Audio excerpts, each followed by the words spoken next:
अस्सलाम वालेकुम। प्रोग्राम में खुशामदीद। और सबसे पहले आज की अहम खबर कि कुरम में सरकारी काफ़िले पर हमला, डिप्टी कमिश्नर कुरम ज़ख्मी हो गए हैं। जावेदुल्ला महसूद साहब 7 अफराद और भी हैं जो ज़ख्मी हुए हैं। एक काफ़िले की क़ियादत करते हुए बगन में उन पर हमला हुआ और ये काफ़िला जा रहा था कुरम एजेंसी के अंदर 48 दिन की सड़क की बंदिश के बाद और एक मुआहदे के बाद, जिस मुआहदे में ये एग्री हुआ था कि तमाम अतराफ़ अमन अमान से रहेंगी और एक दूसरे पर हमला नहीं करेंगी।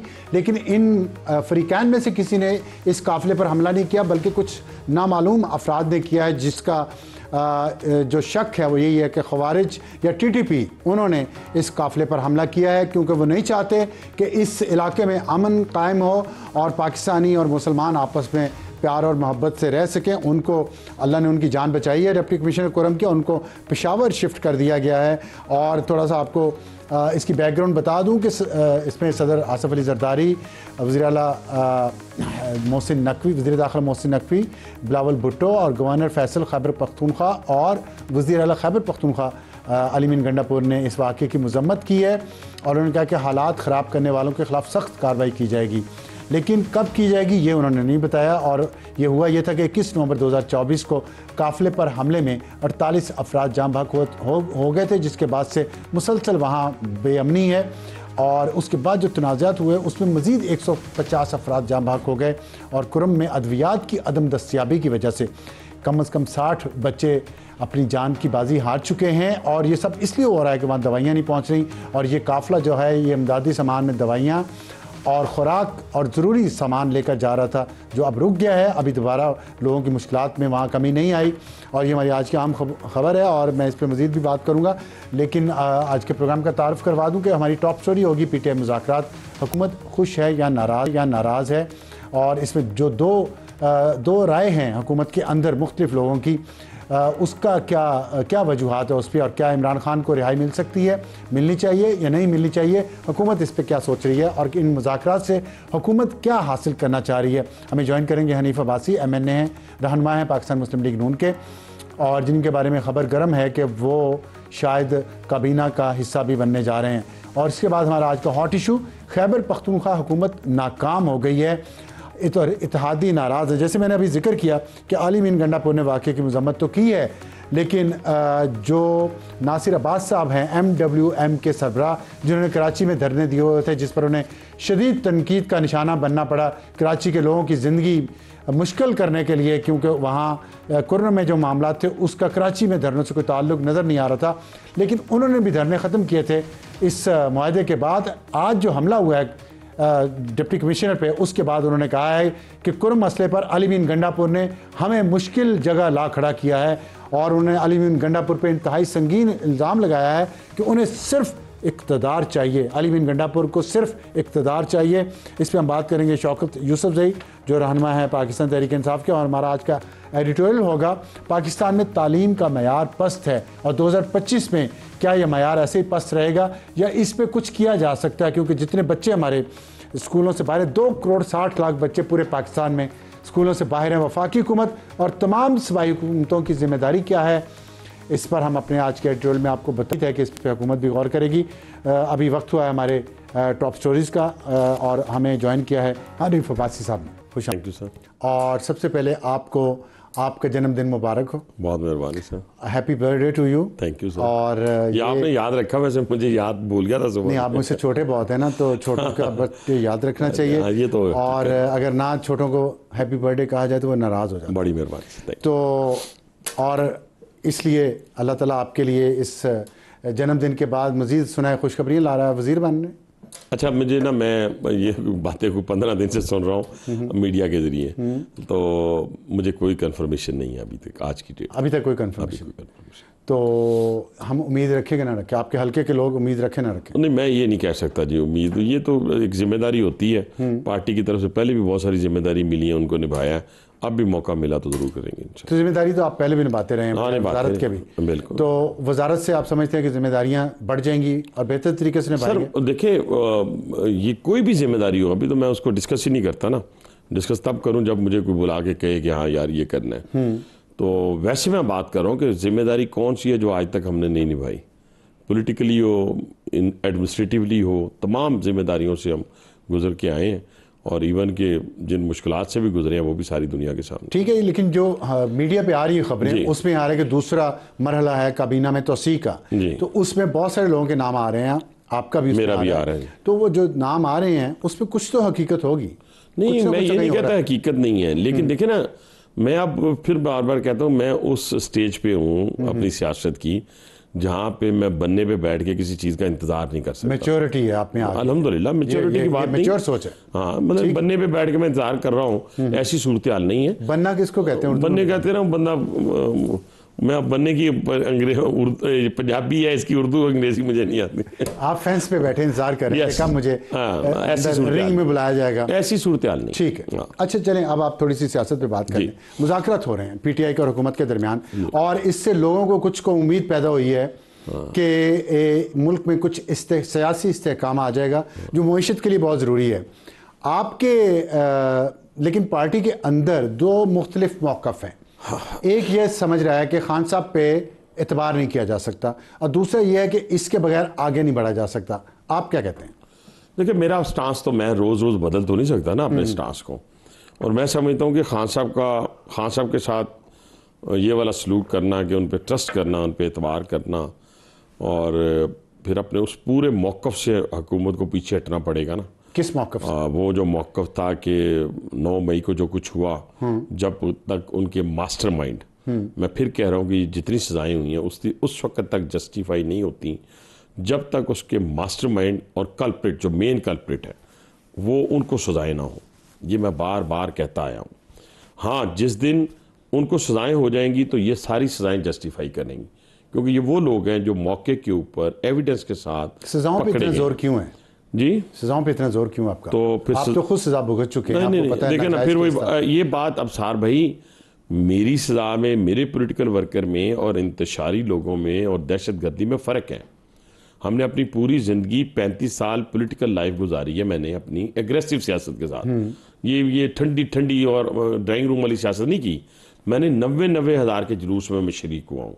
कहाँ से? लियाकत बाग से लेके तो चढ़ाई करनी होती थी इस्लामाबाद के ऊपर, लेकिन एक शीशा मेरे हाथ से नहीं टूटा। चढ़ाई तो आप भी की ना? शीशा नहीं टूटा? शीशा नहीं टूटा ना। हाँ। शीशा नहीं टूटा ना, किसी अमलाक को नुकसान नहीं पहुंचाया ना। उसी रास्ते में हमजा कैंप भी आता था ना, उसी रास्ते में GHQ भी आता था ना। ये काम नहीं हुए हमसे। अच्छा, 9 मई के वाले साहब क्या? मैं 9 मई के वाले 26 नवंबर को तो नहीं हुआ? मैं अभी देखे ना, अभी तो सजाएं तो 9 मई वाली हुई है ना। मेरी बात नहीं समझे। मेरा कहने से मुराद ये है कि दूसरा एक और मैं आपकी इस बात में मजीद लोगों के सामने रखने के लिए, फ़र्ज़ किया अभी हमने 19 लोग, ठीक है, वो रियासत ने अब एक माँ का किरदार अदा किया है। वो कल BLA वाले भी जो हथियार फेंकती हैं वो भी, उसको भी रियासत माफ़ कर देती है। ख्वारिज में से भी कोई हथियार फेंक के आ रहे हैं उसको भी माफ़ कर देती है। 40 की भी अपीलें शायद, लेकिन फिर मैं कहूँगा इन 19 के हवाले से भी कि आपने यही काम ख्वारिज के हवाले से 40,000 लोगों का बानी PTA ने किया था। 40,000 क्या अपने लोग हैं? अपने लोग हैं, कोई मसला नहीं। आज मुल्क के अंदर जितनी शोरश बरपा है ये उसी की बदौलत। लेकिन एक सवाल मेरा यहाँ बनता है, दहशतगर्दी की लहर बरपा है, ये सारा उसी बदौलत है। एक सवाल बनता है मेरा कि ख्वारिज और इन पॉलिटिकल वर्कर्स को मिलाना, आप खुद पॉलिटिकल वर्कर, जी पॉलिटिकल वर्कर भी रहे हैं आप, और आपके साथ बहुत सारे पॉलिटिकल वर्कर हैं, तो आप नहीं समझते किसी और दूसरी सियासी जमात की जो आपकी राइवल है उसके पॉलिटिकल वर्कर्स पे जुल्म ना हो? अगर किसी लीडर ने किया, मास्टरमाइंड ने किया, उनके खिलाफ ना आपने केस कोई चलाया, ना कोई सजा दे पाए, मेरी बात बेचारे वर्कर्स ही रह गए। मेरी बात को आप समझने इधर से भी उधर से भी, मेरी एक बात को समझने की कोशिश करें। मैं बिल्कुल आपकी बात को सेकंड करने लगा। मैं 93 के धरनों की मैं बात करने लगा हूँ इशारतन, क्योंकि अच्छा नहीं लगता यहाँ बैठ के। वहाँ पे 3 कारकुन एक सियासी जमात के शहीद हो गए। ठीक 6 महीने बाद उस वक्त की जो फेडरल मिनिस्टर थे, हुकूमत थी, उसके साथ वो पार्टी बैठी हुई थी। उन 3 शोहदा का जवाब कौन देगा? ठीक है सर। इसी तरह आप देखें कि ये जो लोग कारकुन जो है ना, मासूम होता है ना, मैं मासूम कहूँगा उसको, जैसे सुसाइडर जो है, मैं उसको ज़्यादा मुजरम करार नहीं देता, उसको बनाने वाले को मैं ज़्यादा बड़ा मुजरम करार देता हूं। ठीक है सर। तो लेकिन किया तो कुछ नहीं। मैं फिर वही अर्ज कर रहा हूँ ना, किया नहीं ना, अब नहीं हुआ। इसके अंदर सर बहुत सारे फैक्टर हैं। इसमें प्रोसिक्यूशन नहीं है सिर्फ, क्या फैक्टर्स इसमें हैं? प्रोसिक्यूशन नहीं है। क्या फैक्टर्स हैं? इसके अंदर मेरी बात सुने, इसके अंदर अदालती निज़ाम भी है हमारा। ओके। और फिर उसके बाद जो 25-25 साल कैद मिलती थी ना थोक में, और जलावतन किया जाता था, गुड टू सी यू कहा जाता था। फिर आज एक जहीर जमाली साहब हैं, वो कहते हैं, उनकी वीडियो सुनी है आपने, जिन्होंने पनामा केस को टेकअप किया था। उन्होंने तो फेंक भी दिया था बाहर। नहीं, वो रिटायर हो गए थे, बाद में साकिब निसार ने आके मेरी बात, लेकिन फेंका जरूर था, लेकिन वो आज क्या कह रहे हैं ना, वो आज कह रहे हैं कि पनामा केस मियां नवाज शरीफ पे गलत बनाया गया। वो तो उनका मौकफ तब भी यही था। नहीं, उस वक्त नहीं, पहले पिटीशन आई थी, देखिए मैं थोड़ा सा करेक्शन कर दूं, उन्होंने उठा के बाहर फेंक दिया कि इस बेसलेस है। ठीक है सर, ठीक है। उसके बाद वो रिटायर हो गए। अब उसी सुप्रीम कोर्ट के जजेस ने, साकिब निसार हो, खोसा हो, जितने हैं, नहीं, मैं सिर्फ ये चाहता था जहीर जमाली साहब के बारे में, लेकिन मेरा शायद मौक़िफ़ अभी वाज़ेह नहीं, मैं क्लियर नहीं हूँ। खैर मैं हो जाऊंगा, हो सकता है आपने मुझे रहनुमाई ठीक की हो, ठीक है, लेकिन मेरे हिसाब से कि उन्होंने उसको टेकअप किया था। अच्छा, बहरहाल कहने से मुराद ये है कि 54 ईयर्स बाद आप कह रहे हैं कि जुल्फ़िकार अली भट्टो जो है ना, वो उसको बेगुनाह आपने फांसी लगाई थी। असल ये निज़ाम है, 350 मोटरसाइकिलें जलती हैं, 50 गाड़ियाँ जलती हैं जुडिशल कॉम्प्लेक्स के बाहर, और उस बंदे को बाहर से ही चला जाता है और उसको बाद में कुछ नहीं। ये देखिए, इन डिटेल्स में ना जाएं। नहीं, डिटेल्स में जाना पड़ेगा आपको। होना क्या है अब, होना ये आपने मास्टरमाइंड की बात करें, आप इमरान खान को सजा देना चाहते हैं कि नहीं? नहीं, मेरी बात सुने, सिर्फ मास्टरमाइंड इमरान खान नहीं सर, क्योंकि ये 9 मई जो है, ये सिर्फ एक पॉलिटिकल पार्टी का काम नहीं है सर। 250 जगहों के ऊपर एट ए टाइम हमला होना, ये पूरी एक सोर्स बर्पा करने के मुतरादिफ था। चलें, एक मैं सवाल आपसे पूछ लेता हूँ। आपने कहा जो इमरान खान नहीं है, और भी लोग थे इंस्टीट्यूशन में, रिटायर हो गए, या उस वक्त थे, जनरल फैज उसका नाम है, उसमें तकरीबन 6 महीने तो हो गए उनके केस को, अभी तक फैसला नहीं आया। खान साहब को 1.5 साल हो गया जेल में, अभी तक कुछ नहीं कर सके आप, तो कब? और मुल्क में बेयकीनी, अदम इस्तेहकाम है। देखिए ना, अदम इस्तेहकाम की बात मैं इसलिए थोड़ा सा आपसे इत्तेफाक ना करते हुए बात करूंगा कि जो 26 नवंबर को उन्होंने करना था वो भी कर लिया, सारा कुछ हो गया, ठीक है। और मैं ना मानू वाली बात 2014 से शुरू हुई है, 2013 से, 2013 के इलेक्शन से शुरू हुई है, और बार बार ट्रस्ट किया गया। इवन कि जब ये नो कॉन्फिडेंस वाली मूवमेंट चल रही थी, उसमें मेरे से ज़्यादा आप बाखबर हैं कि चीज़ें तय हो गई कि ठीक है जी, हम 2 महीने के अंदर मियां नवाज शरीफ साहब ने कहा कि हम इलेक्शन करवा देंगे। आपको याद होगा, ऑफ द रिकॉर्ड उन्होंने तय कर लिया कि हम इलेक्शन में चले जाएंगे। इन साहब के बंदे जो आए 4-5, उनके साथ चीज़ें तय हो गई। जब वापस जाके उन बंदों ने बात की, जैसे आज मुज़ाकरात में वो कहते हैं जी अब्बू को पूछ के आने, अम्मी को पूछ के आने हैं, ठीक है, उसी तरह उन्होंने कहा जी हम बानी पीटे से पूछ के आते हैं। उसने कहा नहीं जी, मैंने तो धरना देना ही देना है, मई का महीना था, आपको याद होगा, चढ़ाई करनी बिल्कुल याद है। तो उस पर फिर मियां नवाज शरीफ साहब का मौक़िफ़ ये था, या हुकूमत का मौक़िफ़ ये था कि फिर इस तरह तो नहीं ना, फिर अगर इस तरीके से हुकूमतें चेंज होना शुरू हो गई तो फिर पाकिस्तान की तो आने वाली जितने भी अदवार होंगे उस तरह चेंज हो जाएगा। ठीक है, तो सुन ले ना, मैं जो आपके सवाल का जवाब अभी आया नहीं ना, वो देना, हिस्ट्री में ना जाएं सर जी। मैं कहता हूँ ये नाकाबिले एतबार लोग हैं, चले मैं इसी ये बात करें, नाकाबिले एतबार लोग हैं। उसके बाद फिर 2022 में भी ऐसी मूवमेंट चली थी, 6-7 लोगों के साथ। एतबार का रिश्ता आप और उनके दरमियान बहाल होगा कि नहीं? उनको भी बेतबारी। अच्छा सर, मेरी बात सुनो, उनको क्या बेतबारी है सर? मिन्नत तरले हम तो करने नहीं गए ना, वो मिन्नत तरले कर रहे हैं इमरान खान। यस, किसके कर रहे हैं सर जी? वो हुकूमत के कर रहे हैं, और किसके जरिए कर रहे हैं? वो तो बयान आते हैं, पूरे मीडिया के जरिए कर रहे हैं, उनके बयान आते हैं, ट्वीट्स आते हैं, तो बड़ा पूरे मीडिया के जरिए कर रहे हैं। देखें ना मेरी बात से अबसार भाई, देखें जितनी मिन्नत तरले उन्होंने किए, इतनी हिंदुस्तान करेगा, ख्वारिज करेंगे, BLA करेगा, तो उससे भी बात करनी पड़ेगी ना। अगर वो कहें कि हमारे साथ भाईजान मेहरबानी खान को हिंदुस्तान और मेरा बिल्कुल इस पे मैं क्लियर क्रिस्टल, उसकी बुनियादी वजह क्या? सिर्फ इमरान खान को मैं यहाँ तक नहीं रहता, मैं इंटरनेशनली उसको लिंक करता हूँ। इंटरनेशनली मैं लिंक इसलिए करता हूँ भाईजान कि इस वक्त पूरे दुनिया के अंदर देखिए, एक शाम, ईरान और इजराइल के दरमियान एक थिक लाइन आप कह रहे हैं, शाम थी ना, तो इराक फारग, लीबिया फारिग, ठीक है, शाम थी, शाम फारिग, अब ईरान तक बात आ गई है। तो आपके मुताबिक जो शाम में हुकूमत है वो इसराइल नवाज हुकूमत है? सर जी देखे ना, जो ही हुकूमत गई तो गोलान की पहाड़ियों पे, मैं थोड़ा सा, मैं भी हिस्ट्री को जानता हूँ ना, जोग्राफिया को भी जानते हैं आप? जोग्राफिया को भी जानता हूँ मैं। इंशाल्लाह ताला जापान और जर्मनी की सरहदों को नहीं मिलाने लगा। ठीक है सर। हाँ। वो आ गए ना अंदर उन्होंने कब्जा कर लिया, ठीक है जी, कोई इशू नहीं अब उनके लिए। उन्होंने तमाम उनकी दफाई तंसीबात को तबाह कर दिया अपने एयर अटैक से। जरा सुने ना, अब मिलाने तो देना, आप कह रहे हैं कैसे मिलाया आप। ठीक। अब देखें ना, इंटरनेशनली जो इस वक्त जो प्राइम मिनिस्टर साहब ने बहुत ज़बरदस्त स्टांस ये अपेक्स कमेटी के अंदर जितनी स्टेटमेंट उनकी आई है कि डिजिटल मीडिया के जरिए जिस तरह तूफान बर्पा किया जा रहा है दुनिया के अंदर, वो सर पैसों की बदौलत ही किया जा रहा है ना। कोई अपना क्या से फूफी के पुत्र तो नहीं है ना जो फी सबीलिल्लाह मदद कर रहे हैं यार की, वो पैसों के बलबूते पे बैठ के पाकिस्तान के ऊपर हमलावर हैं। और हमलावर क्या है? जाहिरन तो पाकिस्तान पे हमला नहीं किया जा सकता, एटॉमिक पावर है, हम क्या किया जा सकता है? हिंदुस्तान कर सकता है, कब का कर गया होता, इजराइल कर सकता है, कब का कर गया होता। लेकिन आपको पता है पाकिस्तान के न्यूक्लियर प्रोग्राम पे प्रेशर आ रहा है, ट्रंप आ चुका है, पाबंदियां बाइडन ने लगा दी हैं पाकिस्तान पे।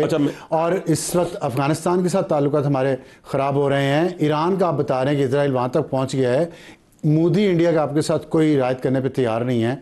ये इतनी बेयकीनी में फिर सियासी इस्तेहकाम भी ना हो। अच्छा भाईजान, इतनी बेयकीनी में यही तो दुश्मन चाहता है। तो एपेक्स कमेटी को ये बातें डिस्कस हुई होंगी। मैं तो उसका मेंबर नहीं हूँ। सुने, मैं तो कौम को, आप जैसे इंटेलेक्चुअल को तो नहीं समझा सकता, लेकिन जो नौजवान नस्ल है उसको तो बता सकता हूँ। 1979 में एटमी रिएक्टर जो इराक का तबाह किया था इजराइल ने, उस वक्त उन्होंने कहा था कि पाकिस्तान एक इस्लामिक बम बनाने जा रहा है। ठीक है सर, ठीक है।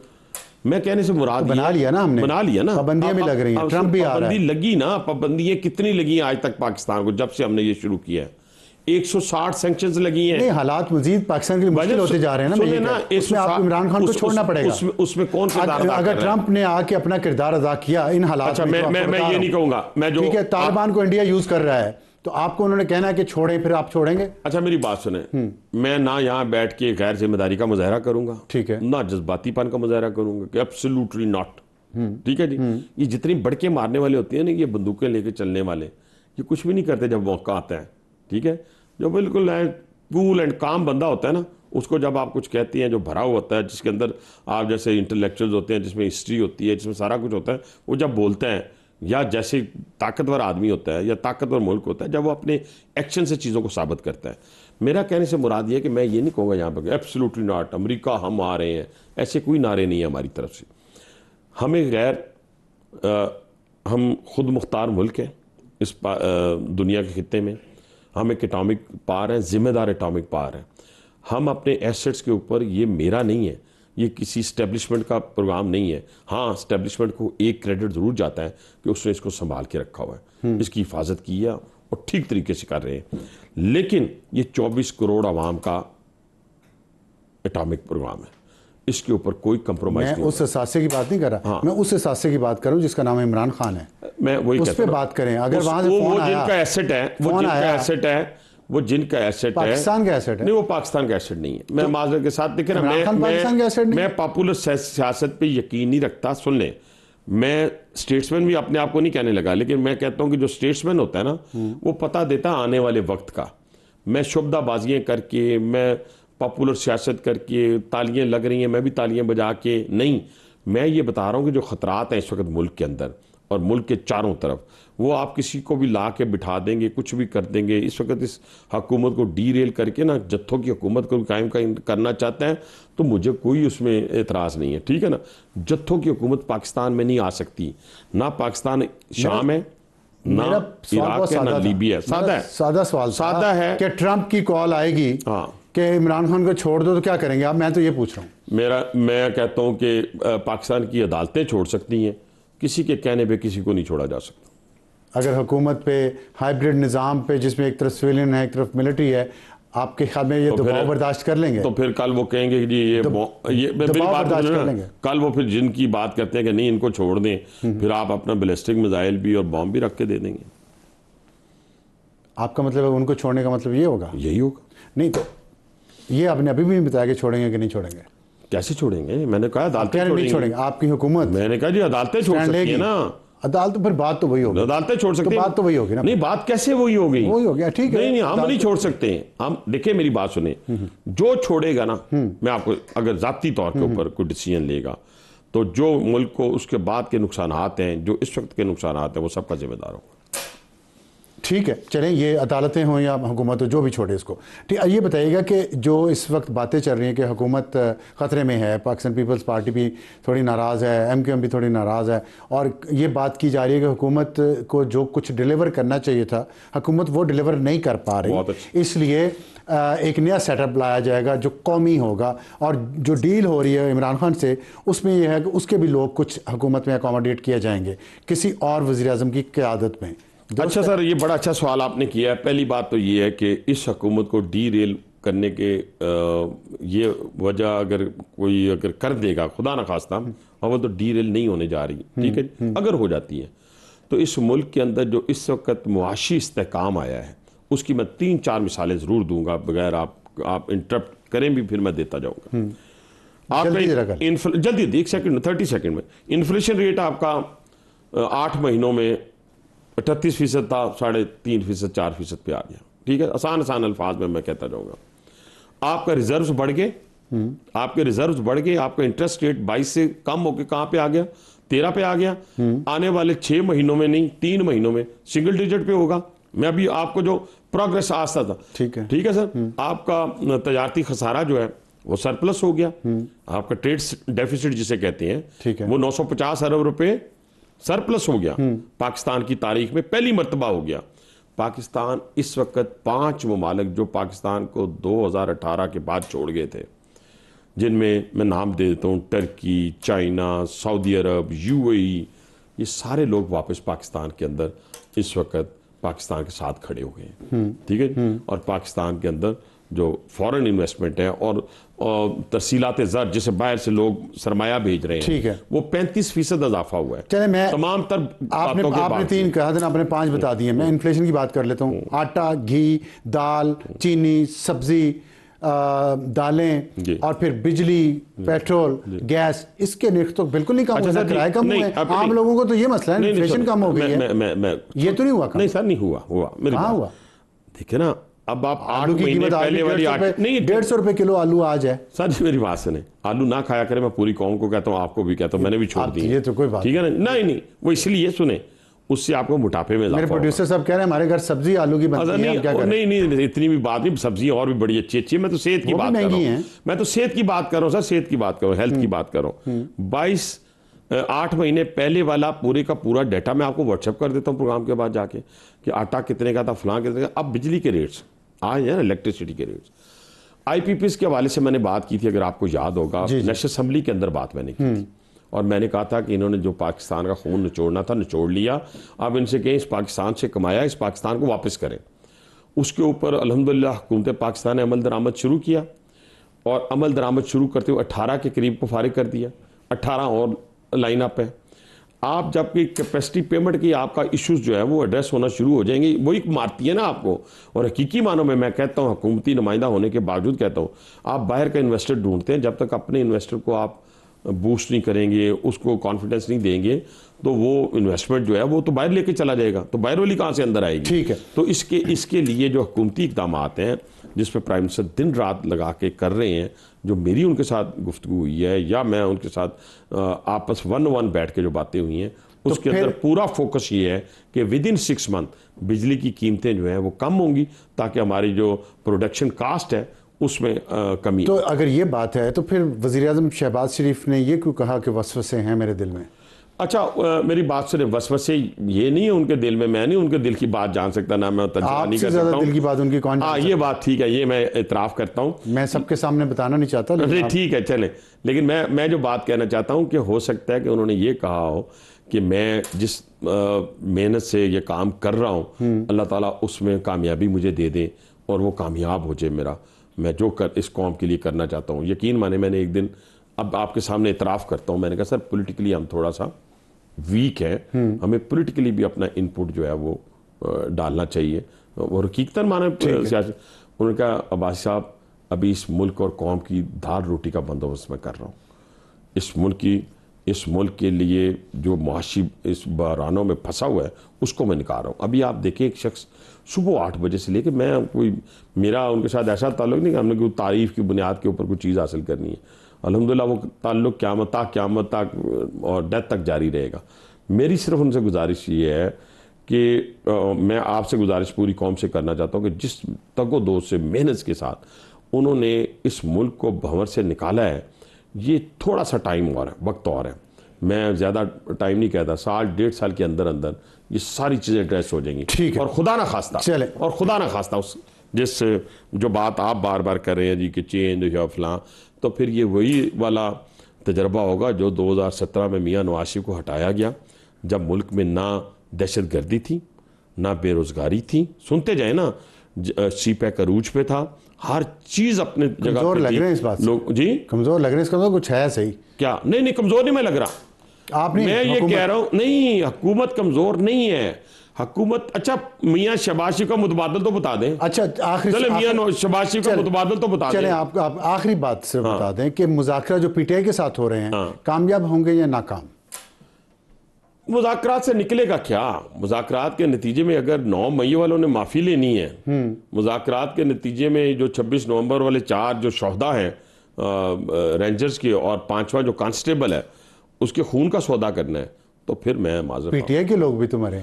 देखिए जी मेरी बात सुने, पाकिस्तानी तो थे। देखिए मेरी बात सुने, जिस तरीके से वो हमलावर इस पाकिस्तान के ऊपर हुए हैं, पूरे सरकारी वसाइल के साथ, वेपन्स के साथ, शेल्स के साथ, गन शेल्स के साथ, मैं तो किसी सूरत ये मानने के लिए तैयार नहीं हूँ कि ये किसी ने मारा है। इन्होंने अपने आप को खुद मारा। मुज़ाकरात कामयाब होंगे नाकाम?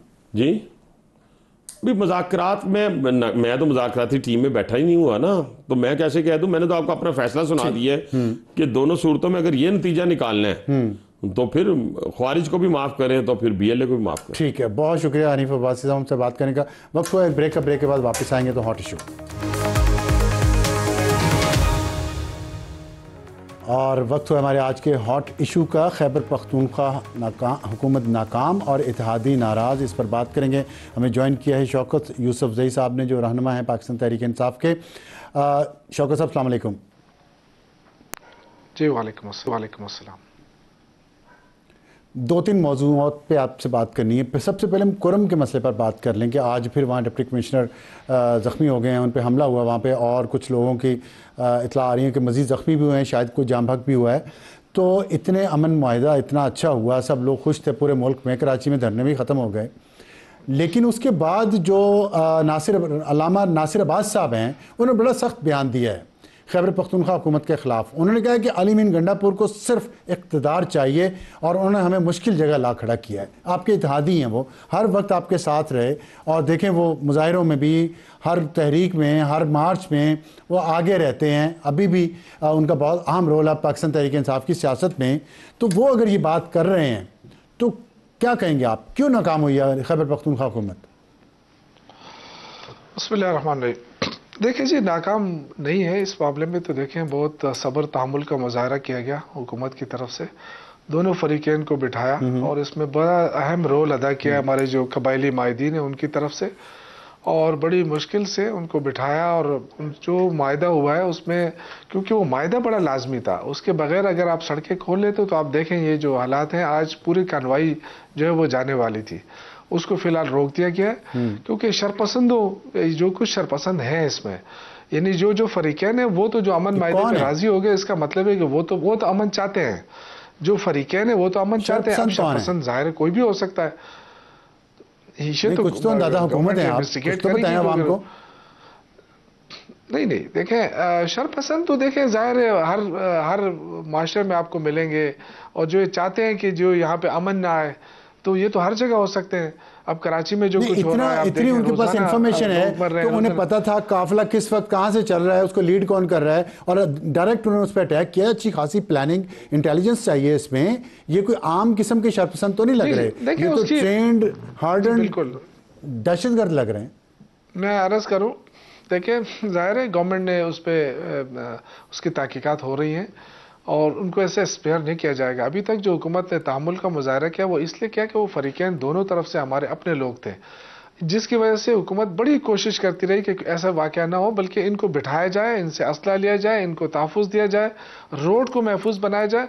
उस पर काम होता रहा। आज जो काफिला जाता रहा, ये शरपसंदों, इसमें आज पता चल गया कि सारे हवा देने वाले कुछ लोग हैं, उनकी बिल्कुल कोई टॉलरेट नहीं करेगी। प्यारे और पुराने दोस्त हैं, लेकिन आज क्यों पता चला, पूरी दुनिया को पता है, यहाँ बातें भी हो रही हैं, इस्लामाबाद में भी, मीडिया में भी बात हो रही है कि टीटीपी जिम्मेदार है कुरम एजेंसी में अमन ना आने देने में, क्योंकि फ्रीकैन तो सुलह करने पर राजी हो जाते हैं, लेकिन ये कुछ ना कुछ कोई कार्रवाई ऐसी कर देते हैं दहशतगर्दी की कि ये दोबारा काम शुरू हो जाता है, तो आप खुल के क्यों नहीं कहना चाहते कि टीटीपी मुलव्वस है इसमें? नहीं देखिए, मुझे तो नहीं पता है, मैं तो ये कह रहा हूँ कि जो हमारे तर्जुमान हैं उनकी तरफ से स्टेटमेंट आ चुका है कि शरपसंद है और उनकी तहकीकात हो रही है और उनको स्पेयर नहीं किया जाएगा। और शरपसंद है, दहशतगर्द है, साहब ने भी सख्त मजम्मत की है। दहशतगर्दी कह सकते हैं, शरपसंद दहशतगर्दी हो सकता है, तो उसकी सख्त अल्फाज में उन्होंने मजम्मत भी की है अली अमीन गंडापुर साहब ने, और उसने कहा कि मैं अभी इसको टॉलरेट नहीं करूंगा।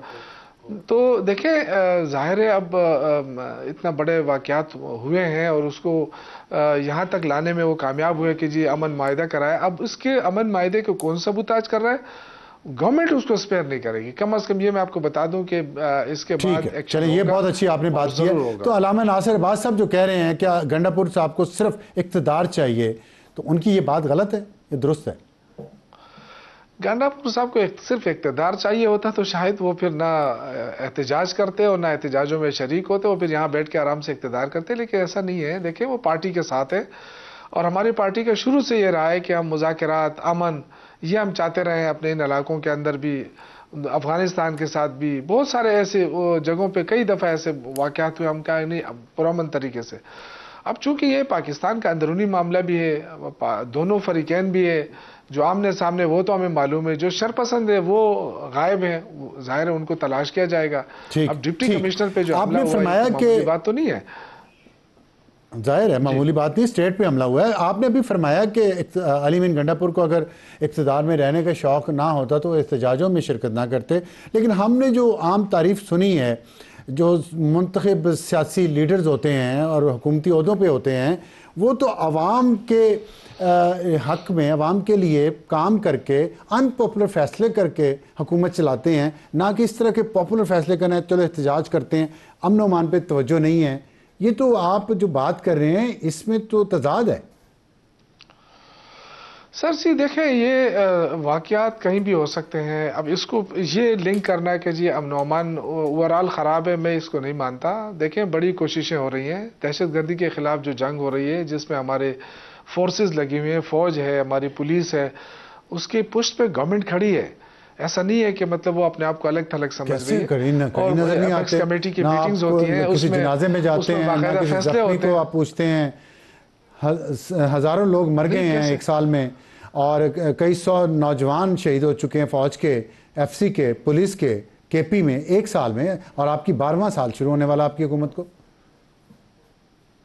नहीं देखें, हमने हर उसकी जो हमारे अगर फौजी जवान शहीद होता है तो वो तो हमारा बच्चा है, हमारा भाई है। ये कैसे हम मान सकते हैं कि जी हम उनको ऑन नहीं करते हैं? हमने हमेशा खराज तहसीन पेश किया है, हमारे लीडर ने खराज तहसीन पेश किया है, वज़ीर आला अली अमीन गंडापुर ने कई मरतबा किया है। ये तो खैर इस पे तो कोई जनाजे में नहीं देखा हमने, किसी नहीं होनी चाहिए। जख्मी के पास, किसी के पास नहीं देखा।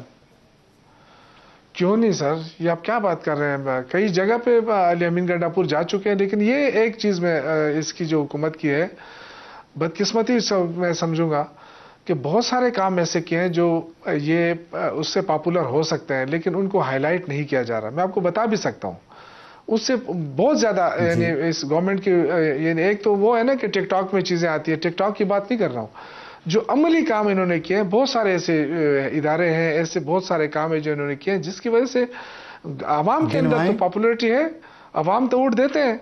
अगर आवाम वोट न देते तो तहरीक इंसाफ को वोट कहाँ से मिल रहा है? वो तो, इतनी सख्त 8 फरवरी के जो इलेक्शन हुआ है वो कैसे इलेक्शन था? अगर आवाम ने ये इसी हफ्ते जिस तरह आपने तशद्दुद किया बल्दियाती नुमाइंदों पर, तो वो भी अवाम के नुमाइंदे ही हैं ना। अगर अवाम वोट तो देते हैं, लेकिन अवाम अब तंग भी तो आ गए ना कि 12वां साल आपकी हुकूमत को, और अमली तौर पे वहाँ ग्राउंड पे कुछ नहीं हो रहा। बल्दियाती नुमाइंदों पे जो कुछ हुआ है इसी हफ्ते, आपके ख्याल में वो एक जमहूरी महज़ब हुकूमत को करना चाहिए था?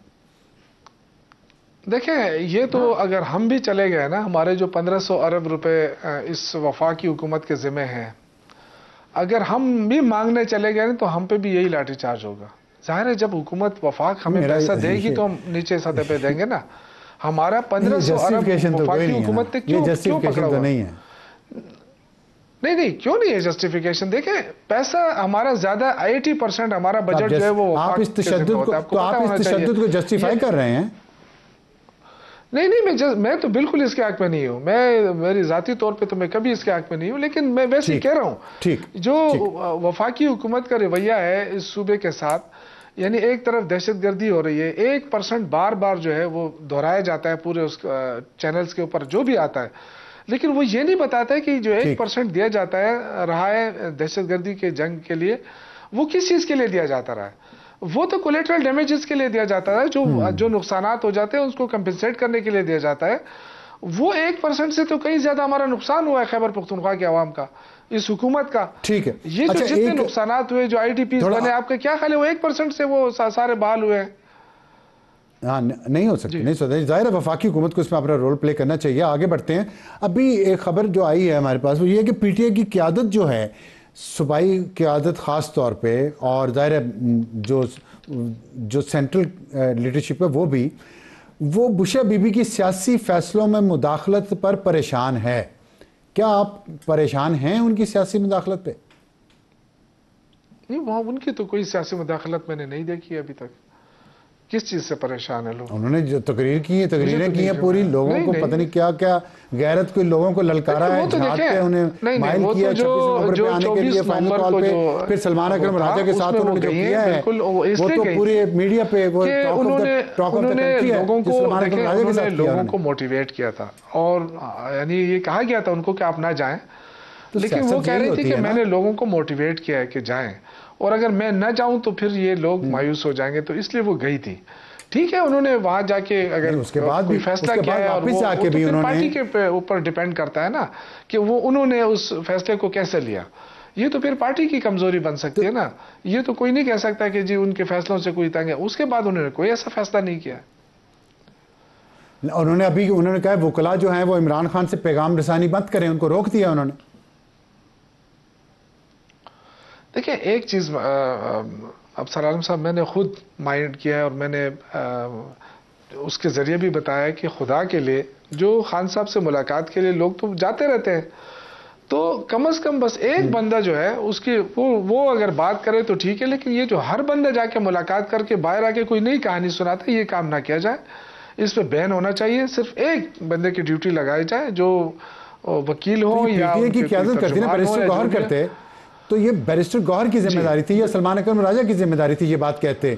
बुशरा बीबी ये अगर कह रही हैं तो सियासी मुदाखलत और क्या है? नहीं, देखें मेरे इल्म में ऐसी कोई बात नहीं है, लेकिन मैं जाती तौर मैंने खुद ये बात कही है कि ये जो कन्फ्यूजन फैलती है कि अलीमा खान आ जाती हैं वो कुछ और कैसी है, फिर उसके बाद अली वो आ जाते हैं, बैरिस्टर अली साहब आ जाते हैं, वो कुछ और कहते हैं। तो इससे जो है ना, ये इस कन्फ्यूजन से बचने के लिए मैंने ये कहा था, पार्टी से रिक्वेस्ट की थी कि एक बंदे की ड्यूटी लगाएं कि अगर वो जाता है और वो बाहर आता है तो वही सिर्फ ब्रीफ करे मीडिया को। हर बंदा आके ये ना कहे कि जी मैं खान से मिला और मुझे खान ने ये कहा है, तो खुदा के लिए ये काम ना करें। ठीक, तो ये मैंने कहा था उनसे, और उसके बाद ये चीजें रुक गई हैं काफी हद तक। ठीक है, अभी आपने बैरिस्टर अली जफर साहब का जिक्र किया तो मुझे इससे एक तस्वीर याद आ गई। डेविड ब्लूम जो अमेरिकी एम्बेसडर हैं, अभी जा रहे हैं, उनको एक डिनर पे इनवाइट किया फवाद चौधरी और उनकी बेगम साहिबा ने, और वहाँ अली जफर भी इनवाइटेड थे। तो हम ये क्या समझें, क्योंकि डेविड ब्लूम वो एम्बेसडर है जिसको खान साहब ने, पूरी PTI ने 2 साल मुसलसल अक्यूज़ किया है कि वो उस प्लान का हिस्सा थे, अमेरिकी प्लान का, जिसके तहत इमरान हुकूमत को घर भेजा गया। तो अब वहाँ मौजूदगी PTI के इन दोनों बड़े नामों की, इससे हम क्या समझें कि वो पहले वाला बयानिया गलत था? देखिए, जहाँ तक फवाद चौधरी साहब का ताल्लुक है, उसका तो पार्टी से कोई ताल्लुक नहीं है ना, वो तो पार्टी से बाहर है, वो तो कुछ भी कर सकते हैं। बाकी आपने अली जफर साहब की बात की, वो वकील है। अब उनको हम ये तो नहीं बांध सकते हैं कि जी आप हमारे वकील हैं तो आप इधर भी ना जाएं उधर भी ना जाएं। वो अपनी हैसियत में गए होंगे, उनकी अपनी एक हैसियत है, उसी पे गए होंगे। लेकिन वो PTI के सेनेटर हैं, और फिर उनके जाने से, उनके वहाँ मौजूदगी से एक मैसेज आता है कि PTI की रिप्रेजेंटेशन हो रही है वहाँ पे। वो खान साहब के वकील भी हैं, वो हर जगह टॉक शोज़ में भी आते हैं, तमाम मामलात में वो उस कमेटी में भी हैं, जो लीगल कमेटी है। तो उनका रोल कोई ऐसे आम तो नहीं है ना। एक ऑप्टिक्स तो होते हैं ना, आपसे बेहतर कौन समझता है ऑप्टिक्स को? आप तो खुद जी, लेकिन देखें अब हमने तो बिल्कुल वो तो नहीं किया है ना कोई कि बस अमेरिका के साथ हम आइंदा कोई हमारा राब्ता नहीं होगा, किसी अमेरिकी के साथ नहीं होगा। हम तो पॉलिटिकल लोग हैं, हम कैसे ये कह सकते हैं? फिर एक बंदा जा रहा है तो जाने वाले से क्या लेना देना, जा रहा है तो बस। लेकिन जाना आपकी हुकूमत गिरा के गया, आप पे जुल्म हुआ, इसके बाद इतना कुछ एहतजाज किया, लोग मारे गए, गिरफ्तार हो गए, हमने उससे मुश्किल वक्त पार्टी पे आया उसकी वजह से। मैं तो मशकूर हूँ जिन्होंने भी हमारी हुकूमत गिराई, मैं तो मशकूर हूँ उनका। हमें बहुत कुछ सीखने को मिला और बहुत कुछ देखा। और आज जो पॉपुलैरिटी है इमरान खान की, ये भी उन्हीं की बदौलत है। तो मैं उनका मशकूर हूँ कि उन्होंने ये काम किया हमारे साथ। अच्छा चलें, ये आपने बड़ा अच्छा एंगल निकाला है, मान गए आप साफ़ी रहे हैं तो, लेकिन ये एक बेहतर था कि परफॉर्मेंस अच्छी पे लोगों में पॉपुलैरिटी बढ़ती। शौकत यूसुफजई साहब बहुत शुक्रिया हमसे बात करने का। और वक्त है यहाँ पे एक ब्रेक के बाद वापस आएंगे तो हमारा आज का एडिटोरियल पाकिस्तान में तालीम का मयार इतना पस्त क्यों है और क्या किया जाना चाहिए, एक छोटे से ब्रेक के बाद। और वक्त हुआ है हमारे आज के एडिटोरियल का। बहुत अहम मसला है, लेकिन इस पे ना ही मीडिया की तवज्जो होती है, ना ही अदालत की और ना ही हुकूमतों की, और इसलिए हम इस पे बात करना चाहते हैं। और मसला है तालीम का, और तालीम का मसला इसलिए बहुत अहम है कि हमारी यहाँ अक्सरियत मुसलमानों की है, और मुसलमानों को जो सबसे पहला हुक्म अल्लाह ताला ने दिया था वो था इक़रा, पढ़ और पढ़ अपने रब के नाम से।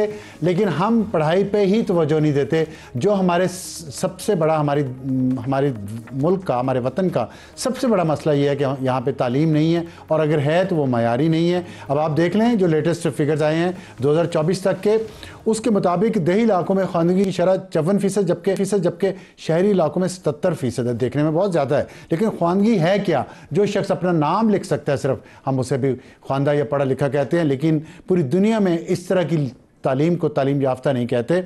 तो ये बहरहाल हमारे एक बहुत बड़ा इशू इसलिए भी है कि हमारी हुकूमतों की तवज्जो, वफाकी हुकूमत की या तमाम सूबाई हुकूमतों की तवज्जो तालीम पर बहुत ज़्यादा नहीं है। स्कूलों की हालत बहुत बुरी है तमाम सूबों में, ख़ास तौर पे देही इलाकों में और उन शहरी इलाकों में जहाँ पे मिडिल क्लास या गरीब लोग रहते हैं। वहाँ स्कूलों की हालत, टीचर्स ट्रेनिंग की हालत, क्लासरूम्स की हालत, सिलेबस की हालत, बच्चों की हालत, उनको दोपहर का खाना नहीं मिलता, जो कि हमारे जैसे गरीब मुल्क में बहुत ज़रूरी चीज़ है, जिससे बच्चे स्कूलों में आना शुरू होते हैं। इस्लामाबाद में ये एक प्रोजेक्ट शुरू हुआ है, लेकिन क्या ये पूरे मुल्क में हो सकता है कि नहीं हो सकता? हम आपको बताते हैं आदाद व शुमार के ज़रिए कि तकरीबन 2 करोड़ 60 लाख बच्चे स्कूल नहीं जाते पाकिस्तान में। सोचें, ये 2 करोड़ 60 लाख यूरोप के बहुत बड़े बड़े ममालिक की आबादी से भी ज़्यादा है। हम पूरा का पूरे ममालिक नए पैदा करके उनको बड़ा कर रहे हैं, लेकिन उनको तालीम याफ्ता नहीं बना रहे, उन्हें ऐसे ही सड़कों पे छोड़ रहे हैं जिससे वो ना ही एक अच्छे शहरी बन सकते हैं, ना ही अच्छे एक काम करने की सलाहियत वाले